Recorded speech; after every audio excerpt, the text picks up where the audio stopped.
السلام عليكم ورحمة الله تعالى وبركاته. waxaan kugu soo bandhigaynaa halkan sida u isticmaalayd Hyper Camera 2. waa barnaamij lagu sameeyo software-ka video ahaan lagu sameeyo. waa markaa rabtid dad inaad u faa'iideysid sida film soo gelisid YouTube-ga ama saa soo gelisid website-ka kale. marka sida u soo download gareyna marka Google-ga fur soo download gareey oo ku qor hyperfreedownload.com. kadib markaa ku qortid Hyper Camera 2 freedownload.com ku qor, kadib download gareey. okay isla markaa soo download gareysid waa free, markaa rabo macnaha lacag kaaga baahno waa free maadi. sababtoo ah marka waxa waaye waxa aad lagu fiican barnaamijyada lagu soo saaro waa software-ka marka waxay dadku u faa'iideysadoo kale barnaamijyada sida loo sameeyo kale marka aan raadino.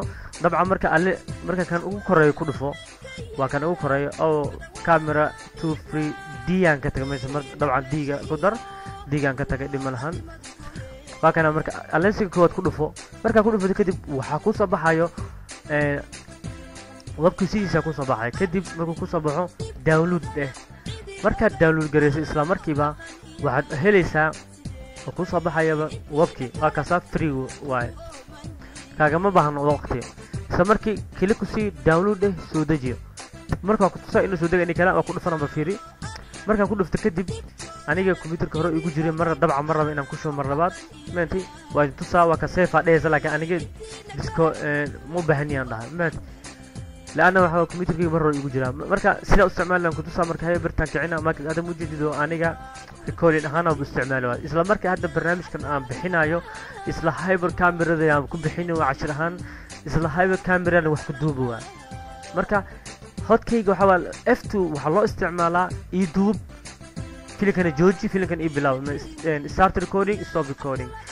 F3 وحلا استعماله بوز في اللي كان يجوجي. marka soundiga hadda aniga cod iguma xirno ma fahamtay. kadib gadaalanka saara codka. marka waxa lagaga baahan yahay inaad isticmaasho step-ka ugu wanaagsan sida adigana sabta u soo saarweyse. marka lensiga fiiriya lacag ma ahan expire-ka waxa ku qoran fiiri never ku qoran maanta marnaba ma dhacayo abadan waay maanta. markasta isticmaal ani waxa u maleynayaa isticmaalayo ugu yaraan هذا قياس هو 8 بلوت إنه استعماله 8 months. كنا ضد برنامج هذا ما فهمتي. وبرنامج كل سهل إنه ودو فائدة. السلام عليكم ورحمة الله وبركاته.